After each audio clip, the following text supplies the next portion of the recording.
Hello students, welcome to vision WBCS. Vision WBCS এ তোমাদের সকলকে স্বাগত। তো আমরা আপকামিং ডাব্লিউবিপিএসসি মিসলেনিয়াস এবং আইডিও পরীক্ষাকে লক্ষ্য করে স্ট্যাটিক, জিকে এবং জিএস এর ক্লাস করছি। বিগত দুটো ক্লাস হয়ে গেছে, দুটো প্র্যাকটিস সেট। প্রত্যেকটি প্র্যাকটিস সেটে 25টি করে সম্ভাব্য প্রশ্নোত্তর সাথে কিছু এক্সট্রা নোটস আমরা দেখছি, এবং আজকে আমরা সেট নাম্বার 3 করব। তো ক্লাসগুলো ফলো করতে থাকবে। খুবই গুরুত্বপূর্ণ প্রশ্নোত্তর রাখার চেষ্টা করছি, একদম পরীক্ষার মতো করে। তো আজ ক্লাসে কি কি গুরুত্বপূর্ণ প্রশ্নোত্তর রয়েছে সেগুলো এক এক করে দেখে নেব। দেখো, 1 নম্বর প্রশ্ন, who among the following was the first to trace the relation of round head of Bengali people with mongoloid characteristics? অর্থাৎ কি বলছে, নিম্নলিখিতদের মধ্যে থেকে কে সর্বপ্রথম বাঙালিদের গোলাকার মাথার সাথে মঙ্গোলয়েড বৈশিষ্ট্যের সম্পর্ক খুঁজে বের করেছিলেন? চেষ্টা করো প্রত্যেকটি প্রশ্ন চলাকালীন তোমরা সঠিক উত্তরগুলো করার। ঠিক হোক ভুল হোক উত্তরগুলো করো এবং আমার উত্তরের সাথে মেলা থাকো। নিম্নলিখিতদের মধ্যে কে সর্বপ্রথম বাঙালিদের গোলাকার মাথার সাথে মঙ্গোলয়েড বৈশিষ্ট্যের সম্পর্ক খুঁজে পেয়েছিলেন? 4জন ব্যক্তির নাম রয়েছে এবং সঠিক উত্তর হয়ে যাবে এখান থেকে অপশন বি। দেখো, William Henry Sleeman. William Henry Sleeman, তিনি হচ্ছেন প্রথম ব্যক্তি বাঙালিদের, অর্থাৎ আমাদের বাঙালিদের মাথা দেখবে একদম গোল হয়ে থাকে, গোলাকার। তো এই গোলাকার যে বৈশিষ্ট্য, এটা মঙ্গোলয়েড বৈশিষ্ট্য। ওকে, নেক্সট দেখো 2 নম্বর প্রশ্ন, the name of the state Bengal is derive from? Bangla রাজ্যের নামটি এসেছে নিচের কোন স্থান থেকে? পিএসসি মিসলেনিয়াস এবং আইডিও পরীক্ষাতে পশ্চিমবঙ্গ সম্পর্কিত, পশ্চিমবঙ্গের ইতিহাস, সাহিত্য, ঠিক আছে, কালচার, এই সমস্ত টপিক থেকে পরীক্ষায় বেশ প্রশ্ন এসে থাকে, সেই জন্য আমি এই ধরনের প্রশ্ন কিছু রাখার চেষ্টা করছি। তো সঠিক উত্তর হয়ে যাবে এখান থেকে অপশন ডি, বং ট্রাইব। ঠিক আছে, প্রাচীনকালে এক ধরনের উপজাতি ছিল যাদের নাম ছিল বং। সেই বং ট্রাইব থেকে এই বর্তমান যে আমাদের রাজ্যের নাম বঙ্গ বা বাংলা, এটি এসেছে। নেক্সট দেখো 3 নম্বর প্রশ্ন, the Harappans did not know the use of? Harappa সভ্যতার মানুষ কোনটির ব্যবহার জানতো না? 4টি ধাতুর নাম রয়েছে, আয়রন, ব্রোঞ্জ, কপার এবং গোল্ড। তো হরপ্পা সভ্যতা হচ্ছে কি তাম্র প্রস্তর যুগ। তাম্র প্রস্তর যুগের তাম আবিষ্কার হয়েছে এবং সময়কাল ওই 3200 থেকে 1300 খ্রিস্টপূর্বাব্দের সময়কালের মধ্যে হরপ্পা সভ্যতা প্রচলিত ছিল। তো ব্রোঞ্জ হবে না, কপার হবে না, গোল্ড হবে না, এই কেননা এই তিনটের ব্যবহার হরপ্পা সভ্যতার মানুষজনরা জানতো, অলরেডি আবিষ্কার হয়ে গেছে এই টাইম পিরিয়ডের মধ্যে। তারা ব্যবহার জানতো না আয়রন, অর্থাৎ লোহার ব্যবহার জানতো না। আয়রন আবিষ্কার হয় 1000 খ্রিস্টপূর্বাব্দে। ঠিক আছে, আয়রন আবিষ্কার হওয়ার আগেই হরপ্পা সভ্যতা ধ্বংস হয়ে গেছে। ঠিক আছে, তো আয়রনের ব্যবহার তারা জানতো না। নেক্সট দেখো 4 নম্বর প্রশ্ন, হু রোট তুঘলক নামা? তুঘলক নামা কে রচনা করেন?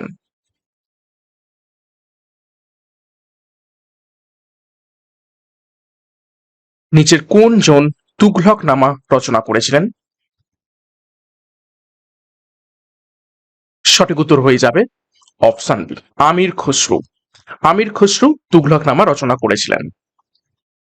দেখো, আমির খসরুকে কি বলা হয়ে থাকে? তুত ই হিন্দ বা প্যারট অফ হিন্দুস্তান, হিন্দুস্তানের তোতা পাখি হিসাবে বলা হয়ে থাকে আমির খসরুকে। আচ্ছা, আবুল ফজল অপশন এতে যেটি রয়েছে, তিনি আকবর নামা লিখেছেন এবং আইনি আকবরী লিখেছেন। আকবরের সভাকবি ছিলেন আবুল ফজল, তিনি আকবর নামা এবং আইনি আকবরী লিখেছেন। তাও দেখো, হাসান নিজামি অপশন ডিতে রয়েছে, তিনি লিখেছেন তাজ উল মাসির, the first official history of the Delhi sultanate. Delhi সুলতানের প্রথম অফিসিয়াল ইতিহাস যদি বলা হয়ে থাকে সেটা হচ্ছে তাজ উল মাসিদ, যেটা লিখেছেন হাসান নিজামি। তারপর দেখো জিয়াউদ্দিন বারাউনি, আরো একজন গুরুত্বপূর্ণ লেখক। তিনি দেখো তারিক ই ফিরোজ শাহী লিখেছেন, ফিরোজ শাহ তুগলকের জীবন কাহিনী বলতে পারো। এবং আল বেরুনি, আল বেরুনির বিখ্যাত গ্রন্থ সেটা হচ্ছে কিতাব উল হিন্দ। এগুলো পরীক্ষাতে এসে থাকে, ঐতিহাসিক গ্রন্থ সমূহ। এটা খুব ভালোভাবে দেখবে, এই লিস্টটা এখান থেকে পরীক্ষায় প্রশ্ন এসে থাকে।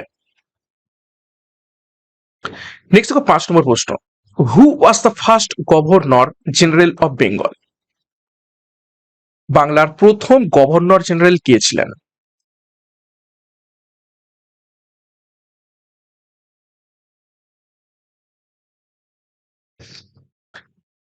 সঠিক উত্তর হয়ে যাবে এখান থেকে, দেখো option B, Warren Hastings. Warren Hastings ছিলেন বাংলার প্রথম গভর্নর জেনারেল। দেখো একটু ডিটেলস দেখে নেব। রবার্ট ক্লাইভ, রবার্ট ক্লাইভ ছিলেন ফার্স্ট গভর্নর অফ বেঙ্গল। এখানে দেখো শুধু গভর্নর, গভর্নর জেনারেল কিন্তু নয়, ঠিক আছে, ফার্স্ট গভর্নর অফ বেঙ্গল। তাও দেখো ওয়ারেন হেস্টিং তিনি হচ্ছেন first governor general of Bengal, যেটা আমরা উত্তরে দেখলাম। লর্ড উইলিয়াম বেন্টিং তিনি হচ্ছেন first governor general of India. দেখো এখানে আর বেঙ্গল নেই, ইন্ডিয়া হয়ে গেছে। তারপর দেখো লর্ড ক্যানিং তিনি ছিলেন ফার্স্ট ভাইসরয় অফ ইন্ডিয়া। এবং চক্রবর্তী রাজা গোপালাচারী তিনি হচ্ছেন first and last Indian governor general of independent India. খুবই ইম্পর্টেন্ট তথ্য, এখান থেকে ঘুরিয়ে ফিরিয়ে প্রশ্ন এসে থাকে, ভালোভাবে দেখবে। নেক্সট প্রশ্ন যাবো, তার আগে গুরুত্বপূর্ণ ঘোষণা। ভিশন ডাব্লিউবিসিএস এর পক্ষ থেকে জেনারেল কম্বাইন্ড ব্যাচ 4 লঞ্চ করা হয়েছে। একটি ব্যাচেই তোমরা 6টা পরীক্ষার প্রস্তুতি এখান থেকে পেয়ে যাবে। আপকামিং পিএসসি আইডিও, miscellaneous, clerkship, motor vehicle inspector, fire operator এবং পঞ্চায়েত পরীক্ষা। এছাড়া এখানে তোমরা পাবে প্রিলিমস এবং মেন্সের combined cover, 150+ full mock test, 10,000 plus প্রশ্ন উত্তর জিএস পিডিএফ ফরম্যাটে, ডেসক্রিপটিভ প্যাটার্নে তোমরা জিআই এবং ম্যাথ পাবে, সাথে বেঙ্গলি এবং ইংরাজির তোমরা ক্লাস পাবে।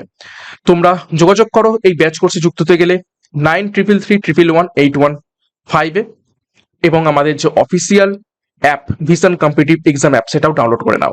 ওকে, নেক্সট দেখো 6 নম্বর প্রশ্ন, Apatanis are the tribes found in? Apatani উপজাতি কোন রাজ্যে দেখতে পাওয়া যায়?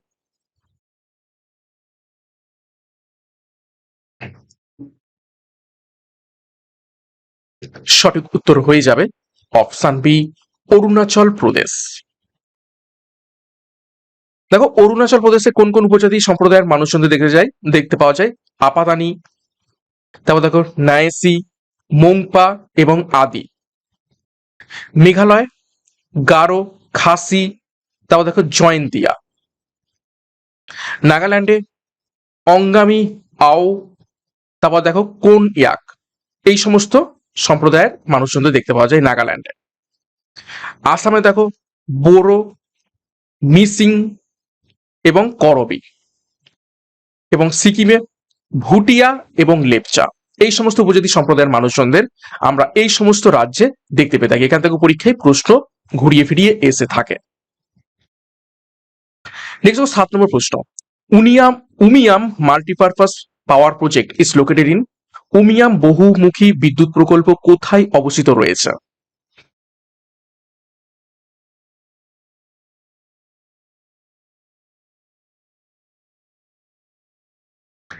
সঠিক উত্তর হয়ে যাবে এখান থেকে অপশন বি, মেঘালয়ে অবস্থিত রয়েছে উমিয়াম বহুমুখী বিদ্যুৎ প্রকল্প।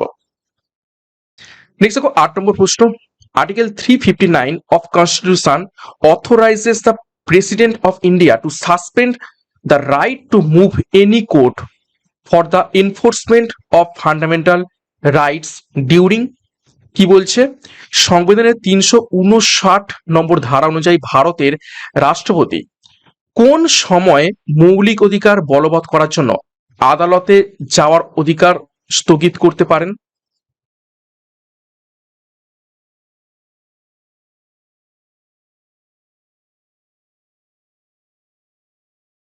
সঠিক উত্তর কি হবে? সঠিক উত্তর হয়ে যাবে দেখো অপশনে ন্যাশনাল ইমার্জেন্সির সময়। ন্যাশনাল ইমার্জেন্সির সময় 359 নম্বর ধারা অনুযায়ী ভারতের রাষ্ট্রপতি মৌলিক অধিকার বলবৎ করার জন্য আদালতে যাওয়ার যে অধিকার সেটা হচ্ছে কি স্থগিত করতে পারেন। এবং এই ন্যাশনাল ইমার্জেন্সির যে আর্টিকেল সেটা হচ্ছে কি 352, article 352।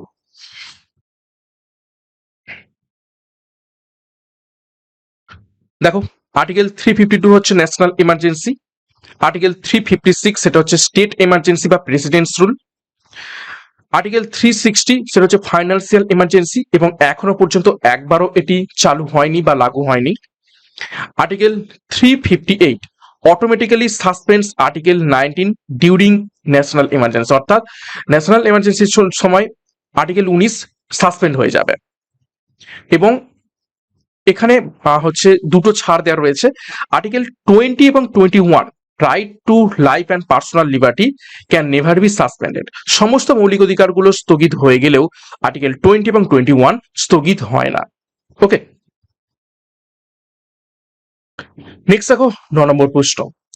The disqualification of the members of parliament and state legislature on the ground of defection has been provided in। দলত্যাগ বিরোধী আইনের ভিত্তিতে সংসদ এবং রাজ্য আইনসভার সদস্যদের অযোগ্যতা ঘোষণা কোন তফসিলে উল্লেখ করা হয়েছে? খুব ইম্পর্টেন্ট প্রশ্ন এটি।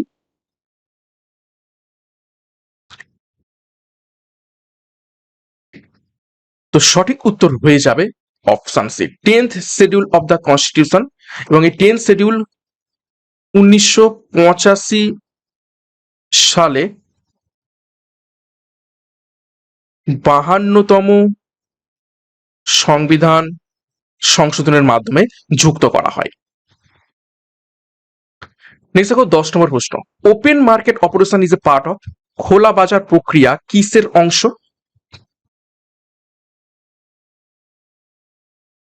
চারটি অপশন রয়েছে, সঠিক উত্তর হয়ে যাবে অপশন সি, ক্রেডিট পলিসির অংশ। 11 নম্বর প্রশ্ন। The mid day meal scheme was launched in. Mid day meal প্রকল্প কবে চালু হয়?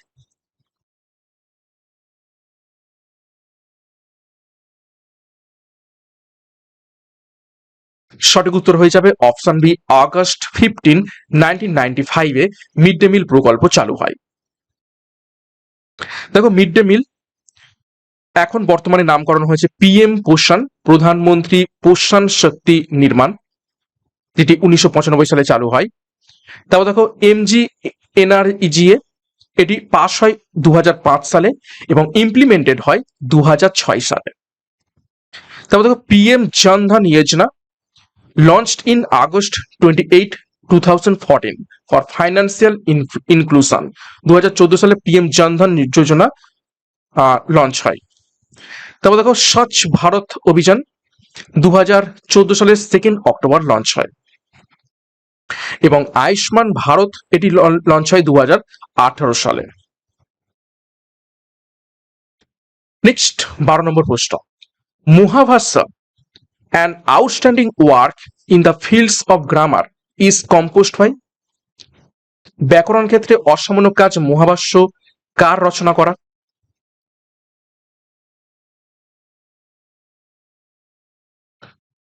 সঠিক উত্তর হয়ে যাবে মহর্ষি পতঞ্জলি রচনা করা মহাভাষ্য। দেখো, অষ্টাধ্যায়ী লিখেছেন পাণিনি। তারপর দেখো মহাভাষ্য লিখেছেন পতঞ্জলি। তারপর দেখো নিরুক্তা লিখেছেন ইয়াস্কা। নেক্সট দেখো 13 নম্বর প্রশ্ন। Brass gets discoloured in air because of presence of which of the following gases in air. বাতাসে কোন গ্যাসের উপস্থিতির কারণে পিতল বিবর্ণ হয়ে যায়?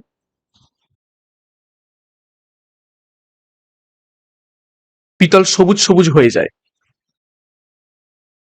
সঠিক উত্তর হয়ে যাবে option D, hydrogen sulphide, H2S। Next 14 নম্বর প্রশ্ন। Which of the following is a non metal that remains liquid at room temperature. নিচের কোনটি একটি অধাতু যা সাধারণ তাপমাত্রায় তরল থাকে?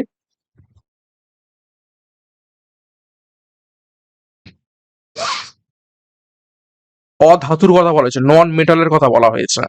তো সঠিক উত্তর হয়ে যাবে এখান থেকে অপশন সি, ব্রোমিন। ব্রোমিন হচ্ছে অধাতু যেটা নর্মাল রুম টেম্পারেচারে তরল হয়ে থাকে। আর ধাতু বললে ধাতু হচ্ছে পারদ, যেটা নর্মাল রুম টেম্পারেচারে তরল হয়ে থাকে। ওকে, 15 নম্বর প্রশ্ন, chlorophyll is a naturally occurring Sylhet compound in which centre matter is. Chlorophyll একটি প্রাকৃতিকভাবে সৃষ্ট চেলেট যৌগ যার কেন্দ্রীয় ধাতু হলো নিচের কোনটি? ক্লোরোফিলের কেন্দ্রে কোন ধাতুটা থেকে থাকে? বেশ কয়েকবার পরীক্ষাতে এসেছে, খুব ইম্পর্টেন্ট প্রশ্ন।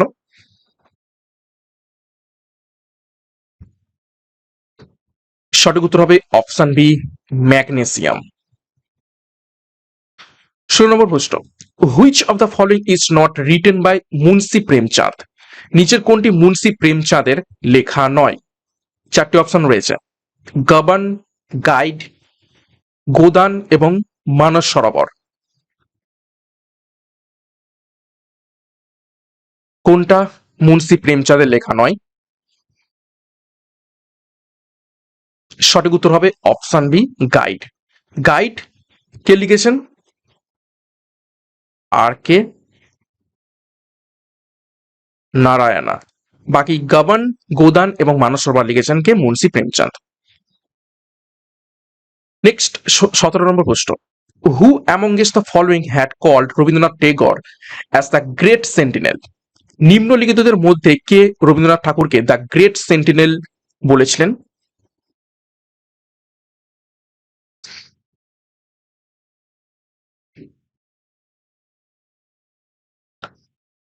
সঠিক উত্তর হয়ে যাবে অপশন এ, মহাত্মা গান্ধী। দেখো, Gurudev given to Rabindranath Tagore by Mahatma Gandhi, এবং এই যে গুরুদেব যে কথাটা আমরা গুরুদেব রবীন্দ্রনাথ ঠাকুর বলি না, এই কথাটাও মহাত্মা গান্ধী রবীন্দ্রনাথ ঠাকুরকে দিয়েছিলেন। মহাত্মা এই উপাধিটা দিয়েছিলেন কে? মহাত্মা গান্ধীকে বাই রবীন্দ্রনাথ ঠাকুর। তাহলে তো ফাদার অব দ্য নেশন, জাতির জনক, এই উপাধি মহাত্মা গান্ধীকে কে দিয়েছিলেন? সুভাষ চন্দ্র বোস। দেশবন্ধু এই উপাধিটা চিত্তরঞ্জন দাসকে দিয়েছিলেন কে? মহাত্মা গান্ধী। দেশনায়ক সুভাষচন্দ্র বসুকে এই উপাধিটা দিয়েছিলেন কে? রবীন্দ্রনাথ ঠাকুর। ওকে, খুবই ইম্পর্টেন্ট তথ্য এগুলো। কোন উপাধি কার সাথে যুক্ত এবং কে সেগুলো দিয়েছিলেন সেই ব্যাপারে তথ্য দেখলাম। নেক্সট দেখো 18 নম্বর প্রশ্ন, Amjad Ali Khan is associated with which of the following musical instrument. Amjad Ali Khan কোন বাদ্যযন্ত্রের সাথে যুক্ত?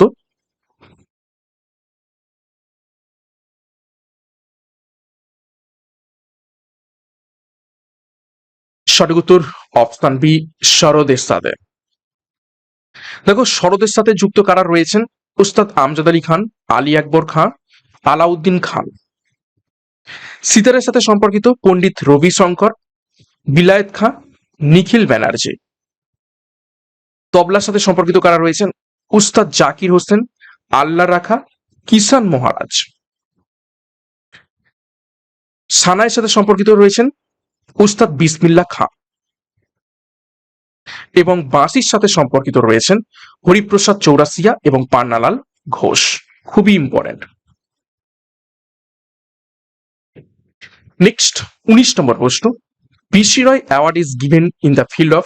বিসি রায় পুরস্কার কোন ক্ষেত্রে দেওয়া হয়ে থাকে?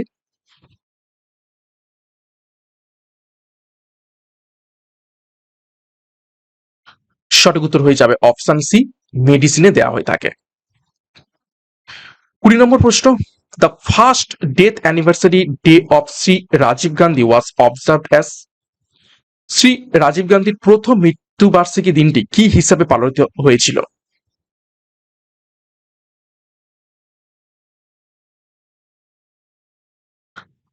সঠিক উত্তর হয়ে যাবে এখান থেকে option A, anti terrorism day. দেখো, সদ্ভাবনা দিবস আগস্ট 20-তে পালন করা হয়ে থাকে রাজীব গান্ধীর জন্ম বার্ষিকী উপলক্ষে।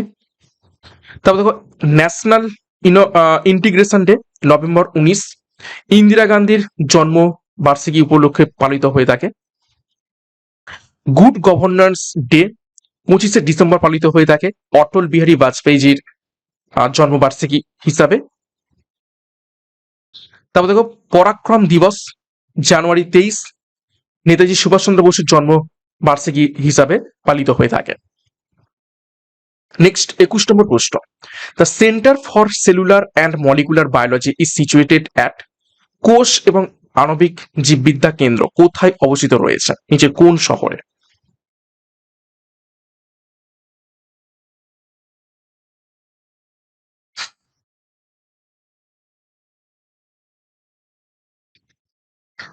সঠিক উত্তর হয়ে যাবে অপশন বি, হায়দ্রাবাদে। দেখো, সিডিআরআই অর্থাৎ সেন্ট্রাল ড্রাগ রিসার্চ ইনস্টিটিউট অবস্থিত রয়েছে লখনৌতে। NEERI national environmental engineering research institute অবস্থিত রয়েছে নাগপুরে। ন্যাশনাল কেমিক্যাল ল্যাবরেটরি অবস্থিত রয়েছে পুনেতে। ন্যাশনাল ইনস্টিটিউট অফ ওশিনোগ্রাফি অবস্থিত রয়েছে গোয়াতে।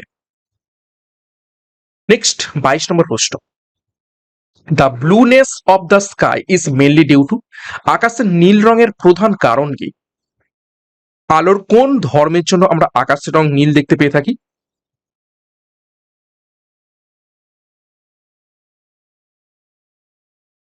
সঠিক উত্তর হয়ে যাবে option C, the scattering of sunlight by the air মলিকুলের জন্য আমরা দেখতে পেয়ে থাকি।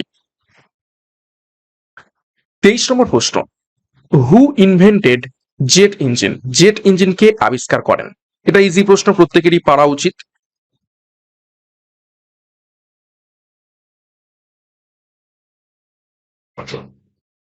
সঠিক উত্তর হয়ে যাবে option A, sir Frank Whittle jet engine আবিষ্কার করেছিলেন। দেখো, ফাউন্টেন পেন আবিষ্কার করেন লুইস ই ওয়াটারম্যান। অটোমোবাইল বা মোটর সাইকেল আবিষ্কার করেন দেখো গটলিভ ডাইলমার এবং কার্ল বেঞ্চ। গান পাউডার আবিষ্কার করেন রজার বেকন। হেলিকপ্টার আবিষ্কার করেন ইগর সিকরস্কাই। নেক্সট দেখো 24, full form of BCG is, বিসিজির সম্পূর্ণ রূপ কি?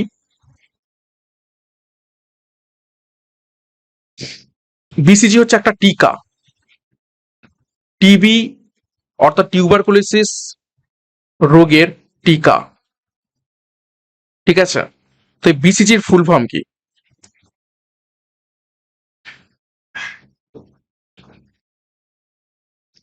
সঠিক উত্তর হয়ে যাবে অপশন সি, ব্যাসিলাস ক্যালমেট্রি গুয়ারিন, এটি হয়ে যাবে বিসিজির ফুল ফর্ম। নেক্সট 25 নম্বর প্রশ্ন এবং আজকের শেষ প্রশ্ন, a voice for freedom is a book written by, voice for freedom এই বইটি কার লেখা, নিচে কোন ব্যক্তির লেখা?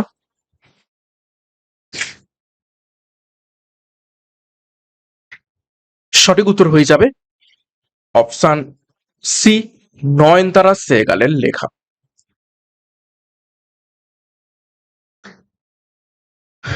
দেখো, Aung San Suu Kyi wrote freedom from fear, কিছু গুরুত্বপূর্ণ আমরা লেখা দেখে নেব।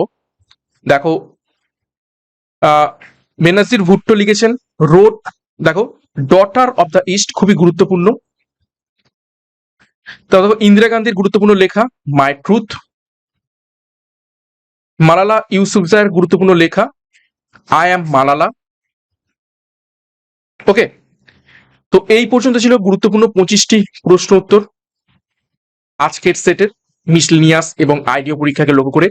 যেমনটা পরীক্ষার সিলেবাস এবং এক্সাম প্যাটার্ন সেই ধরনেরই প্রশ্ন উত্তর আমি রাখার চেষ্টা করছি এবং তোমরা ক্লাসগুলো ফলো করতে থাকো। ক্লাসটা শেষ করবো তার আগে গুরুত্বপূর্ণ ঘোষণা আরো একবার, ভিশন ডাব্লিউবিসিএস এর কম্বাইন্ড ব্যাচ 4, একটা ব্যাচেই 6টা পরীক্ষার প্রস্তুতি পাবে। তো এখনই যুক্ত হয়ে যাও, যোগাযোগ করো 9333118115 এবং প্রস্তুতি নিতে শুরু করে দাও। তো আজকের মতো ক্লাসটা এখানে শেষ করলাম। Thank you, by.